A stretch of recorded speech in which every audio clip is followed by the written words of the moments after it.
हरे कृष्णा। सभी भक्तों को मेरा दंडवत प्रणाम।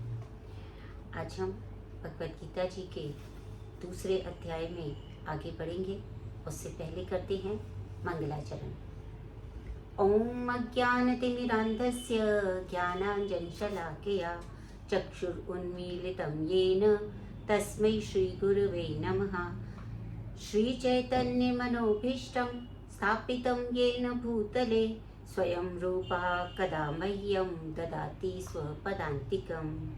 हे कृष्ण करुणा सिन्धु दीनबन्धु जगत्पते गोपेश गोपिका कान्ता राधा कान्ता नमस्तुते। तप्त कांचन गौरांगी राधे वृंदावनेश्वरी वृषभानुसुते देवी प्रणमामि हरिप्रिये। वाञ्छाकल्पतरुभ्यश्च कृपा सिन्धुभ्येव च पतितानां पावनेभ्यो वैष्णवेभ्यो नमो नमः। हरे कृष्ण कृष्ण कृष्ण हरे हरे, हरे राम राम राम हरे हरे। तो आज हम भगवद गीता जी के दूसरे अध्याय के 22वें श्लोक से पठन प्रारंभ करेंगे। वास्तव में बहुत सारे श्लोक में लगभग एक जैसा ही वर्णन दिया गया है, और जैसा कि मैंने पहले भी कहा कि पुनरुक्ति का कारण यह था कि भगवान पूरी तरह से सभी प्रकार के संशयों को निर्मूल करना चाहते हैं। इसीलिए आत्मा के लिए अनेक प्रकार के विशेषणों का प्रयोग करते हैं, ताकि हमारे मन में जो है ये बात पूरी तरह से हृदय में स्थिर हो जाए कि आत्मा नाशवान नहीं है, नहीं है, नहीं है। तो भगवान कह रहे हैं यहाँ एक उदाहरण दे रहे हैं। वासांसि जीर्णानि यथा विहाय नवानि गृह्णाति नरो पराणि तथा शरीराणि विहाय जीर्णानि अन्यानि संयाति नवानि देहि।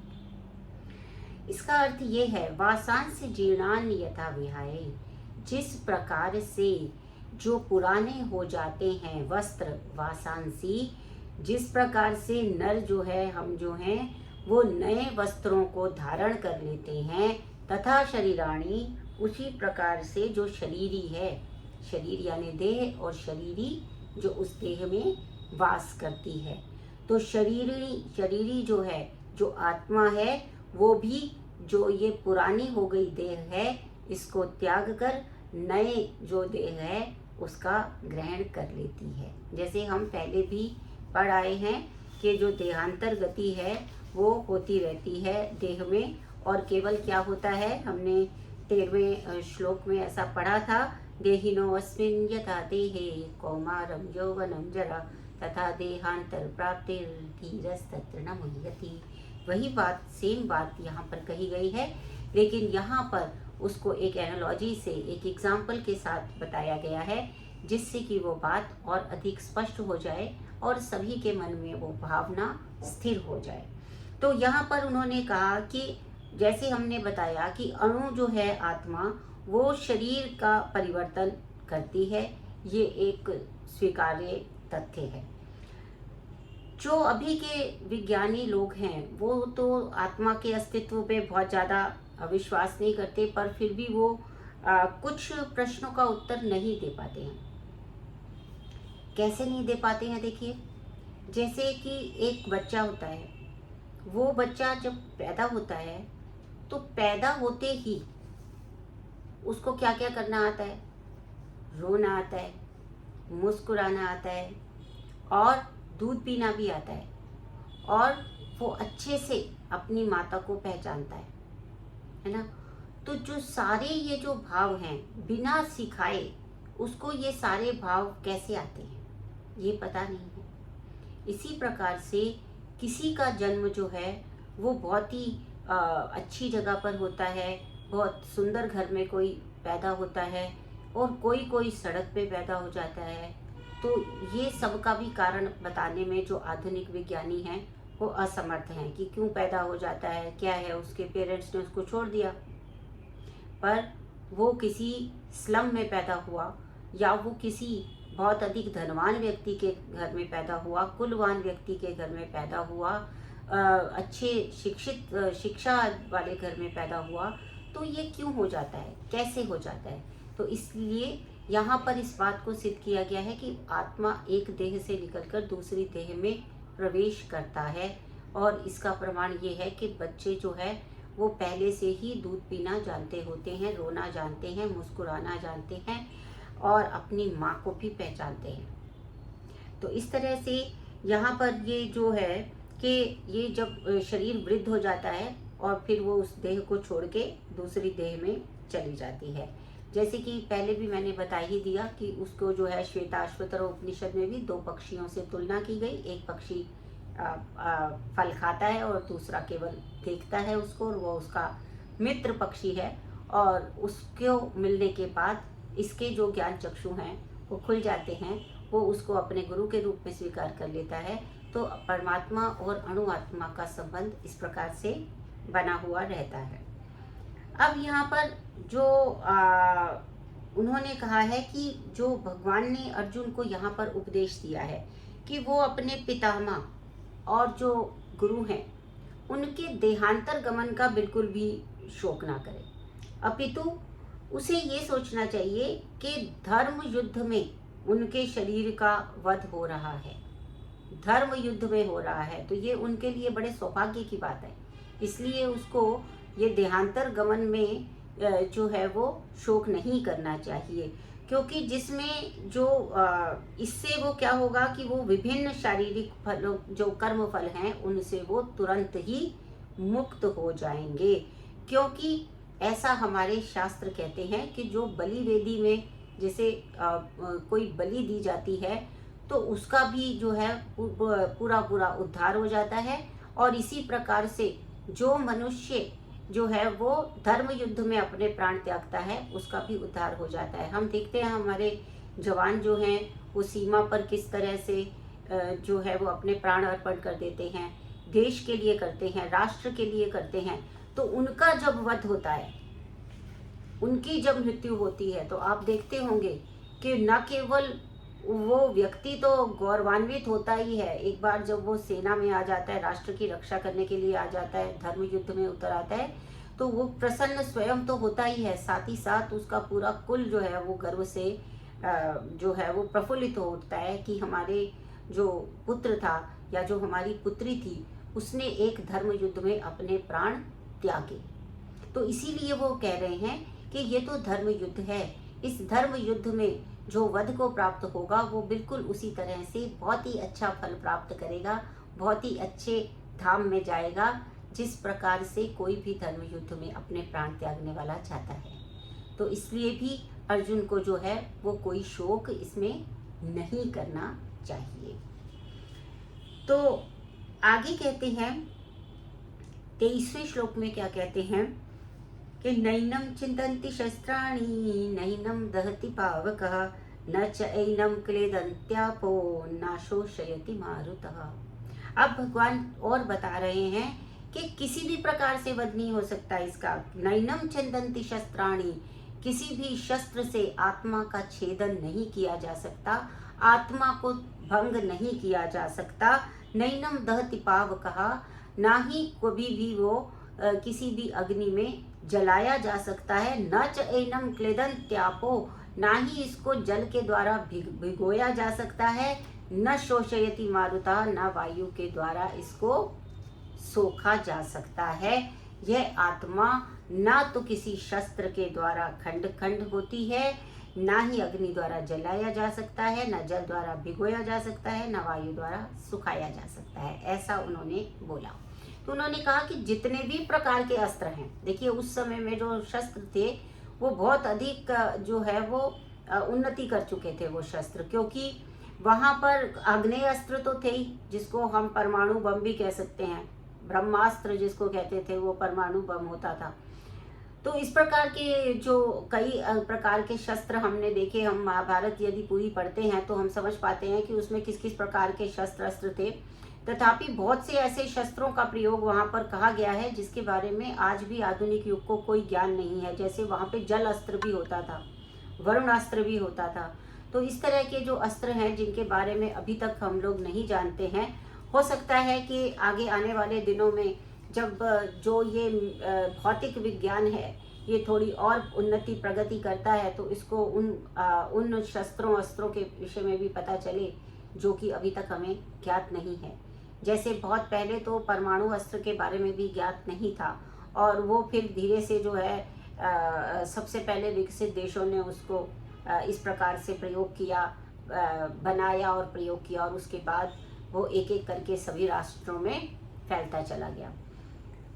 तो इस तरह से ये भी जो शस्त्र हैं वो जो किसी भी प्रकार के शस्त्र से, लेकिन उसको जो है भंग नहीं किया जा सकता, विखंडित नहीं किया जा सकता, खंड खंड नहीं किया जा सकता।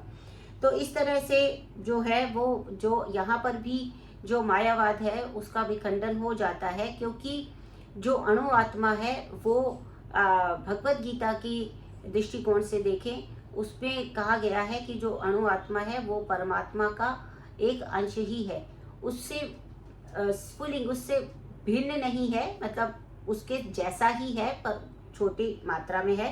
ये मैं आपको पहले भी बता चुकी हूँ।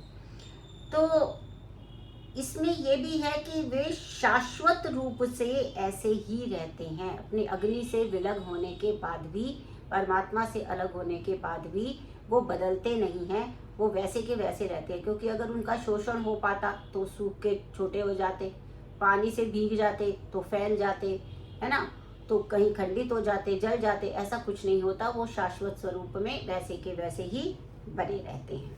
ठीक है, इसी प्रकार का फिर एक और देते हैं जिससे कि बिल्कुल पक्का पक्का हो जाए कि कुछ नहीं होगा इसका। ठीक है, फिर से देते हैं, अछेद्योऽयं मदायोऽयं अक्लेद्यो अशोष्येव च नित्यः सर्वगतः स्थाणुर्चलोऽयम् अयं सनातनः।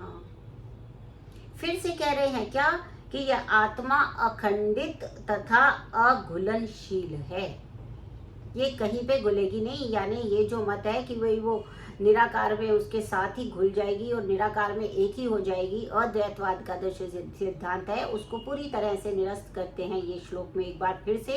बार बार भगवान जो हैं वो हमें बताएंगे कि अद्वैतवाद को निरस्त करते हुए वो द्वैतवाद में ही विश्वास रखते हैं कि एक जीवात्मा है जो कि भगवान की सेवा, परम आत्मा की सेवा करता है। वो जीव जो है परमात्मा का शाश्वत अंश है और उसका एकमात्र कार्य है भगवान की सेवा करना। आपको लगेगा कि प्रतिदिन हम क्लास में यही सुन रहे हैं, लेकिन मैं आपको विश्वास दिलाती हूँ कि प्रतिदिन हम भगवान के ही उपदेश को सुन रहे हैं। और भगवान ने यदि इतनी बार एक ही बात की पुनरावृत्ति की है तो निश्चित रूप से उसका बहुत अधिक महत्व है, क्योंकि एक बार को समझाने से यदि अर्जुन समझ जाते तो दूसरे अध्याय के बाद आगे 16 अध्याय कहने की आवश्यकता भगवान को कभी नहीं पड़ती। भगवान को लगा कि ये द्वितीय अध्याय जिसे गीता का सार भी कहा गया है, इसमें सब कुछ बताने के बाद एक प्रकार से इसको उन्होंने बता दिया synopsis of the research paper, कि वो उसका अनुसंधान करने से पहले जो उसमें क्या क्या होगा इस प्रकार का एक तरह से एक इंट्रोडक्शन दूसरे अध्याय में दे दिया। और फिर उसको विस्तार से एक एक करके अर्जुन के सारे प्रश्नों का जहाँ पे उत्तर मिले, और ऐसा उत्तर मिले कि वो निरुत्तर होके अंत में ये कह दे कि नष्टो मोहा, कि अब मेरा मोह नष्ट हो गया है। स्वयं जो शिष्य जब ये कह दे कि मेरे सारे मोह, सारे प्रश्न समाप्त हो गए हैं, तो वही गुरु की जो है एक प्रकार से सफलता होती है। तो खैर यहाँ पर वो फिर से कह रहे हैं अछेद्यो अयम, ये अखंडित है, जैसे पहले भी बता दिया कि इसके खंडन नहीं किया जा सकता, ये अघुलनशील है। अछेद्यो अयम अदाह्यो अयम, जलाया नहीं जा सकता। अक्लेद्यो अयम, इसको गीला भी नहीं किया जा सकता। अशोष्य, इसको सुखाया भी नहीं जा सकता। फिर और शब्द दिए, नित्यः, नित्यः अर्थात वो नित्य है, कभी भी कहीं नहीं जाएगा। सारे गुण ये सिद्ध करते हैं कि अणु जो जीव आत्मा है वो परमात्मा का एक लघु अंश है। पर इसमें उन्होंने ये कहा कि भौतिक कल्मश से मुक्त होकर भी, जब वो भौतिक कल्मश से ये जीव मुक्त हो जाता है, जब वो इन 3 गुणों के चंगुल से बाहर आ जाता है, तब भी वो भगवान से एक भिन्न अंश बना रहता है। और वो भगवान की सेवा में स्वयं को नियुक्त रखता है, जो कि उसका शाश्वत संबंध है, जिसे कि वो भौतिक सृष्टि में आकर भूल गया था। तो इसमें यहाँ पर सर्वगत ये शब्द बहुत ही अधिक महत्वपूर्ण है। सर्वगता यानी सब जगहों पर, स्थूलोड़म यह सनातनः नित्यः सर्वगतः। सर्वगता महत्वपूर्ण है क्योंकि इसमें कोई संशय नहीं है कि जो जीव हैं वो भगवान की समग्र सृष्टि में फैले हुए हैं। जो जीव है वो भगवान की समग्र सृष्टि में फैले हुए हैं, जैसे वो जल में, थल में, वायु में और अग्नि के भीतर भी रहते हैं।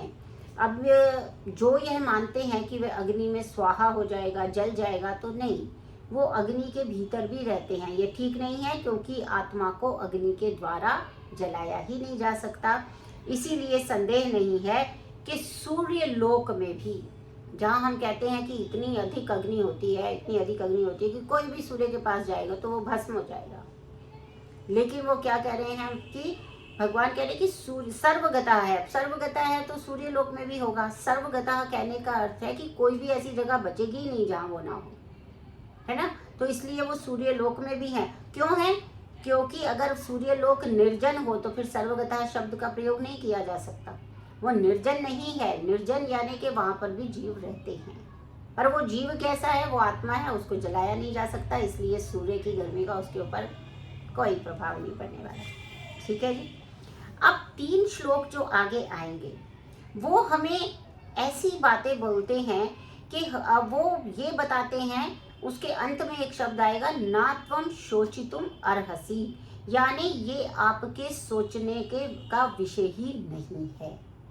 वास्तव में क्या है, हम सभी को क्या है कि हम बहुत सारे ऐसे विषयों के विषय पे विचार करते रहते हैं, इतनी चिंता करते रहते हैं जिनके ऊपर भी सोचने का कोई कारण नहीं होता, क्योंकि वो उनका जो फल है या वो किस दिशा में जाएंगे या हमारा कर्म किस दिशा में जाएगा, क्या फल प्रदान करने वाला होगा, ये हम जानते ही नहीं है वास्तविक रूप में। फिर भी हम ऐसे काम करते हैं। तो देखिए आगे जो श्लोक आया है, अव्यक्तोऽयम् अचिन्त्योऽयम् अविकार्योऽयम् उच्यते तस्मादेव विदित्वैनं नानुशोचितमर्हसि। अर्थात ये आत्मा अव्यक्त है, वो पता ही है हमें। अव्यक्तोऽयम् अचिन्त्योऽयम्। अचिंत्य क्यों कहा? अचिंत्य के देखिए 2 अर्थ होते हैं। एक तो अचिंत्य ये है कि वो चिंतन करने योग्य नहीं, और दूसरा अचिंत्य ये है कि वो मेरी कल्पना से परे है। अचिंत्य है मतलब मेरे पास, मैं क्लूलेस हूँ, मेरे पास कोई लॉजिक नहीं है ये बताने का कि इतना सारा, कभी कभी इतना काम हम करते हैं किसी चीज़ के लिए, बहुत मेहनत करते हैं, बहुत मेहनत करते हैं, होता ही नहीं, पूरा ही नहीं होता। और कभी कभी हम कुछ भी नहीं करते, ऐसे ही कुछ भी करना शुरू करते हैं और कुछ बहुत अच्छा हो जाता है। कैसे हो जाता है? हम अचिंत्य है, हमें पता ही नहीं चलता। इसमें आपको एक बड़ा सुंदर उदाहरण देती हूँ। जैसे आप, एक कीड़ा होता है, वो कीड़ा क्या रेत में चलता रहता है, ऐसे चलता रहता है, चलता रहता है, वो चलते चलते कुछ बना देता है, कभी अ बन जाता है उससे, कभी, है ना, कभी वो पी बना देता है, कभी वो टी बना देता है, कभी वो बड़ा सुंदर सा फूल बना देता है। आपने कभी देखा होगा रेत पे चलते चलते ऐसे ऐसे कीड़े कीड़े कैसे कैसे बनाते हैं। इसको क्या कहते हैं? ये कीड़ा नहीं जानता है कि वो क्या फूल बना रहा है, कि वो ए लिख रहा है, कि पी लिख रहा है, क्यू लिख रहा है, ऐसा कुछ नहीं है। उसको नहीं पता कि वो क्या कर रहा है, वो तो सिर्फ चल रहा है अपनी मस्ती में। अब वो चल रहा है, चलते चलते कुछ भी बन गया। तो ये जो कहते हैं, ये जो शास्त्र में इसका बड़ा सुंदर नाम है, इसका नाम है गुणाक्षर न्याय। गुणाक्षर न्याय। गुणाक्षर न्याय का अर्थ ये होता है कि वो कीड़े ने सोचा नहीं, वो कुछ भी करता रहा और कुछ भी बन गया बिना उसके जाने। तो लेकिन कभी कभी बड़ा सुंदर बन गया। तो इसका अर्थ ये नहीं है कि कीड़ा तो बड़ा कलाकार है, उसको तो फूल भी बनाना आता है, उसको तो PQR भी लिखना आता है, उसको तो A भी लिखना आता है, उसको तो अ भी लिखना आता है। ऐसा कुछ नहीं है, उसे कुछ नहीं आता, वो तो अपने आप बन गया। तो कभी कभी ऐसा लगता है हमें कि ऐसा अपने आप हो गया ये सारी चीजें, तो वो अचिंत्य है, सोच नहीं सकते हैं हम, वो चीजें हो जाती है, तो वो भी अचिंत्य। तो अचिंत्य जो है वो उस पर चिंता करने से होगा क्या? क्योंकि वो हमारी कल्पना से परे है जो होने वाला है। और अयम अविकार्यो, अविकारी है। अविकारी का मतलब अपरिवर्तनशील है, बार बार बता रहे हैं। तस्माद एवं विदितत्वेन, इसलिए यह जानकर तुम्हें शरीर के लिए बिल्कुल भी शोक नहीं करना चाहिए। ना तुम शोचितुम अर्हसि, क्योंकि आत्मा को मरना नहीं है, वो अपरिवर्तनशील है। फिर से कह रहे हैं अव्यक्त है, और फिर एक और कह दिया अचिंत्य है। भाई तुम्हारी अपनी बुद्धि लगाओ, ही तुम्हारी बुद्धि में वो बात आ ही नहीं सकती। जो कि करने वाली है आत्मा, वो आपको पता नहीं। आत्मा कहाँ जाएगा ये आपको पता नहीं है, इसलिए इसके विषय में विचार करने की आवश्यकता नहीं है। और दूसरी बात क्या कहते हैं यहाँ पर, ये विशेष बात है जो हमें तात्पर्य से जो है वो पता चलती है कि श्रुति प्रमाण हमारे पास कभी हर चीज़ का उत्तर नहीं होता है। हमें कभी कभी जो है वो प्रमाण जो है हमें श्रुति से ही पता लगता है, यानी कि वैदिक शास्त्र के में जो लिखा हुआ है वही हमारे लिए प्रमाण है, क्योंकि सारी चीज़ें हमारी जो है ना अल्प बुद्धि है। मैंने आपको पहले भी बताए थे, पहले की क्लास में भी, कि हमारे 4 अवगुण होते हैं। प्रारंभिक क्लास में बताया था, शायद भूल गए हो आप लोग। प्रारंभिक क्लास में बताया था कि 4 अवगुण जो है वो मनुष्य के होते हैं। एक तो उसकी इंद्रियां सीमित होती हैं, और उसकी अपूर्ण इंद्रियां हैं, और उसमें धोखा देने की भी प्रवृत्ति है, और उसके पास बुद्धि भी कम है ना। तो ये जो सीमित शक्ति है, ये जो सीमित बुद्धि है, और ये जो धोखा देने की प्रवृत्ति है, और जो अपूर्ण इंद्रियां हैं, उनके द्वारा हमें पूर्ण ज्ञान नहीं हो सकता। इसलिए हमें जो ज्ञान के लिए कहाँ पर हमें जो है वो अपना अवलंबन रखना चाहिए, वो है हमारे वैदिक शास्त्र। तो श्रुति प्रमाण है। सबसे बड़ी बात यह है कि श्रुति ये कहती है, वेद ये कहता है कि जो आत्मा है, उनकी बातें जो है वो मतलब वही उच्च प्रमाण माना जाता है। जो वेदों में आया वही उच्च प्रमाण माना जाता है, और उसे इस सत्य को उसी के आधार पर स्वीकार करना होगा। जैसे कि अगर हम किसी को पूछें कि भाई तुम्हारा पिता कौन है, तो माता की जो बात होगी, माता जो कहेगी कि ये पिता है, उससे बड़ा कोई प्रमाण आपको नहीं मिल सकता है। अब कुछ ऐसे 2 प्रकार के लोग होते हैं, अब वो कहेंगे कि नहीं, हम जो है वो माता के ऊपर विश्वास नहीं करेंगे, हम डीएनए टेस्ट करेंगे, है ना, हम इसका डीएनए टेस्ट करेंगे, उसका डीएनए टेस्ट करेंगे। इतनी लंबी प्रक्रिया के बाद वो वहीं पहुंचेंगे जहां माता ने पहले से बता दिया, ठीक है ना। लेकिन वो भी प्रक्रिया अपूर्ण है, उसमें भी जो है वो 100% श्योरिटी के साथ उस टेस्ट को करके ये नहीं बता पाएगा कि ये ही उसका पिता है। तो इसलिए यहाँ पर क्या है कि इस प्रकार वेदाध्ययन से बड़ा और कोई उपाय नहीं है जिससे कि आत्मा और उसके जो सिद्धांत हैं उनको समझा जा सके, ठीक है। तो इसलिए जो आत्मा है, एक और बात विषय मतलब बार बार वो यही कहते हैं कि जो ये जो आत्मा है इसको भगवान के तुल्य नहीं माना जा सकता है, क्योंकि ना तो कोई भगवान के तुल्य है और ना ही उससे अधिक है। तो इसलिए वो किसी बात पे जो है वो इसको बार बार दोहराया गया है, और इसमें कोई त्रुटि नहीं है, क्योंकि बार बार हमें ये बात समझ में आएगी तो ही हम अपने जीवन में इन उपदेशों को उतारने में सफल होंगे। अगला श्लोक आता है, अथ चैनम नित्यजातम नित्यम वा मन्यसे मृतम तथापि त्वं महाबाहो नैनम शोचितुम अर्हसि। फिर से आया शोचित, नैनम शोचितुम, क्या शोचितुम, और पहले क्या कहा था, सोचने योग्य नहीं है। आत्मा और आत्मा के सिद्धांत तुम्हारी समझ से बाहर है, इसलिए क्या करो, वैदिक शास्त्र के ऊपर विश्वास कर लो। वेद ही सत्य है और परम सत्य वेद है, क्योंकि स्वयं भगवान के मुख से निकला हुआ है। भगवान ने स्वयं ये वेद जो है वो ब्रह्मा को दिए ताकि वो सृष्टि का संचालन कर सके, है ना। तो इसलिए उन्हीं के ऊपर विश्वास करना है, उसमें तुम्हारे सोचने लायक कुछ नहीं है। फिर और क्या कहता है, यदि तुम सोचते हो, अब आगे क्योंकि अब शिष्य है ना, वो तो कहता है कि नहीं मैं नहीं मानता, अभी भी कह रहा नहीं मानता, तो क्या कह रहे हैं, अथ चैनम नित्य जातम नित्यम व मन्यसे मृतम। अगर मान लो किंतु तुम यह भी सोचते हो कि आत्मा अथवा जीव का लक्षण सदा जीव आत्मा सदैव जन्म लेता है, सदा मरता है, तो भी हे महाबाहु तुम्हें शोक करने की आवश्यकता नहीं है। सोची तुम्हारी हंसी, शोक करने की फिर भी आवश्यकता नहीं है। चलो तुम नहीं मानते, तुम वैशेषिक तुम बौद्ध दर्शन को मानते हो, जिसको कि वैशेषिक भी कहा, लोकायतिक भी कहा, वैभाषिक भी कहा, लोकायत भी कहा, ज्यादातर लोक में प्रसिद्ध। इससे पता चलता है कि जो ये दार्शनिक हैं, जब भगवत गीता के उपदेश के समय भी इस प्रकार के दार्शनिक वहाँ पे उपस्थित थे, जो लोकायत थे, जो आत्मा को उस तरह से नहीं मानते थे, जो ये मानते थे कि शरीर के साथ में ही जैसे ही शरीर लुप्त होता है वैसे ही आत्मा भी लुप्त हो जाता है, जो इस प्रकार का मानते थे।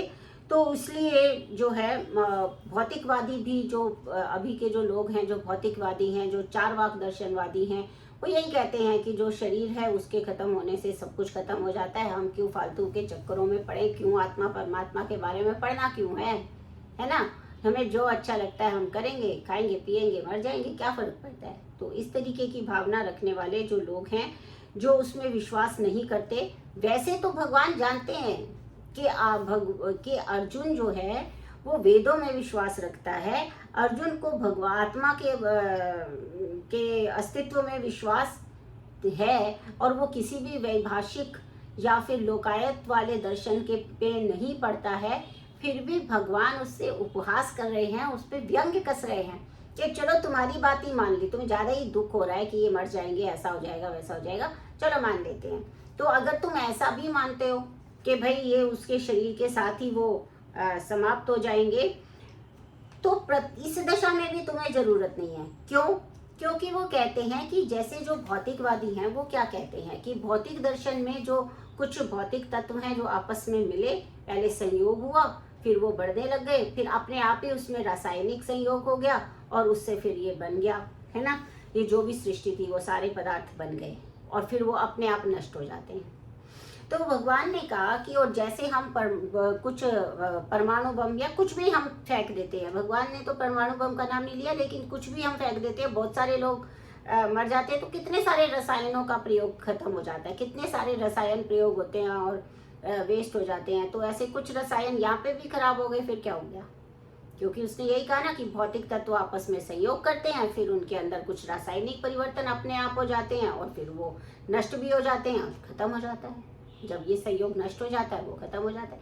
तो भगवान कह रहे हैं कि ऐसे रसायन ये तो फिर आते रहेंगे जाते रहेंगे, इसके लिए भी शोक करने की क्या आवश्यकता है। जो आना और जाना उसको लगा ही हुआ है, वो आता है, रहता है, मरता है, चले जाता है ना। क्योंकि बौद्ध दर्शन तो यही कहता था, क्षण भंगुरवाद है, कि पहले क्षण में वो जो कोई भी वस्तु पैदा होती है, दूसरे स्थल में वो स्थिर होती है, तीसरे क्षण में वो अपने समान एक और को पैदा करती है और फिर मृत्यु को प्राप्त हो जाती है। तो ये तो चलता रहता, क्षण भंगुरवाद है, सब कुछ क्षण भंगुर है, अभी है अगले पल नहीं है। तो भगवान ने कहा कि जब सब कुछ क्षण भंगुर है, जब सब कुछ कटते ही रहना है, अगर तुम नया ये वैभाषिक या बौद्ध को भी मान लेते हो, मान लो नास्तिक दर्शन को भी मान रहे हो, तो भी तो उसका विनाश बार बार होते रहना है। जो ऐसा इतना ज्यादा क्षण भंगुर है, उसके लिए इतना विलाप करने की आवश्यकता क्या है? उसके लिए क्यों सोचना है? उसके लिए सोचो ना जो शाश्वत हो, सत्य हो, आपके साथ सदैव रहने वाला हो, उसके लिए सोचो तो कोई बात बनती है ना। ऐसे नष्ट ही होता जा रहा है, 1 मिनट में आता है 1 मिनट में चला जाता है, क्या फायदा उसका नष्ट ही होना है? तो उसने तो कुछ फायदा नहीं है, इसलिए कह रहे तब भी सोचने के योग्य नहीं है। फिर वो ये कहते हैं कि भाई अगर आपने यही मान लिया कि आत्मा का पुनर्जन्म होता ही नहीं, आप करोगे नहीं पुनर्जन्म नहीं होता, ये तो शरीर के साथ मर जाएंगे, तो ठीक है। तो उन्होंने कहा कि कृष्ण ने कहा कि अगर महाबाहु कहकर संबोधित किया है, यहाँ पर महाबाहु, ये व्यंग्यात्मक रूप में महाबाहु प्रयोग किया है कि तुम इतनी बड़ी बड़ी बाहों वाले, मतलब इतने बुद्धिमान खुद को समझ रहे हो बिल्कुल बेवकूफ, ये उनका कहने का अभिप्राय था। तो ये व्यंग्यात्मक रूप में महाबाहु कहा गया। तो उन्होंने कहा कि अगर ये स्वीकार नहीं है तो भी तुम्हें डरने की कोई कारण नहीं है, क्योंकि पाप कर्मों से डरने का कोई कारण नहीं था, क्योंकि फिर पाप करने का कारण ही क्या है? ये घटनाओं के लिए शोक करने की आवश्यकता नहीं है। और अगर आत्मा का पुनर्जन्म होता ही नहीं है तो अर्जुन को फिर किस बात का डर है? कौन सा पाप? कब चढ़ेगा पाप? अभी तो वो नष्ट हो जाएंगे, कोई पाप नहीं चढ़ेगा, खत्म हो गया ना, उनका शरीर भी खत्म हो गया, तुम्हारा भी हो जाएगा। तुम्हें अगले जन्म में कुछ जब मिलना ही नहीं, कर्म फल कब मिलता है? पूर्व अगले जन्म में मिलता है। जब मानना ही नहीं है कि पुनर्जन्म होता है, क्योंकि पुनर्जन्म तो वेदों का सिद्धांत है, वो तो बौद्धों का या वैभाषिक का मत है ही नहीं। तो जब पुनर्जन्म होना ही नहीं, आत्मा को कहीं और दूसरे शरीर में जाना ही नहीं है, वो हमेशा के लिए विनाश होना है, तब भी तुम्हें उसके लिए विचार करने की आवश्यकता नहीं है। अर्थात विचार करने की आवश्यकता कब कब नहीं है कि जब यदि हम मानते हैं कि विचार करने का, सोचने का, टेंशन लेने की कोई बात ही नहीं है, क्योंकि यदि हम ये मानते हैं कि आत्मा अविनाशी है और अघुलनशील है और अव्यय है, तब भी कोई शोक करने की आवश्यकता नहीं है, क्योंकि आत्मा सदैव रहता है, जीव सदैव रहेगा और शरीर सदैव नश्वर है, वो नष्ट हो जाएगा। यदि हम ये मानते हैं कि नहीं, आत्मा भी नष्ट हो जाता है और फिर दोबारा कोई नहीं आता है, तो फिर भी पाप कर्म से, फिर अगर उसको वो पाप कर्म लग रहा है अर्जुन को, तो उसका कोई मतलब नहीं है, क्योंकि अगर आत्मा का पुनर्जन्म नहीं होता तो पुनर्जन्म हमारा नहीं होता, यानी कोई भी शरीर जन्म नहीं लेगा, तो जो पहले वाला है वो दोबारा जन्म नहीं लेगा, तो फिर पहले वाले किए हुए काम का कोई पाप कर्म चढ़ना ही नहीं है। तो इस प्रकार से भगवान उसको तरह तरह से जो है वो बता रहे हैं कि कैसे धर्मपरायण युद्ध करना उसके लिए इस समय आवश्यक है। आगे फिर हम जो है अगले वीक करेंगे, सोमवार को करेंगे, क्योंकि कल का दिन जो है वो कथा दिवस होता है। एक कथा के साथ, एक छोटी सी कथा के साथ मैं कल फिर उपस्थित होंगी। आप सबका जुड़ने के लिए बहुत बहुत धन्यवाद। हरे कृष्णा।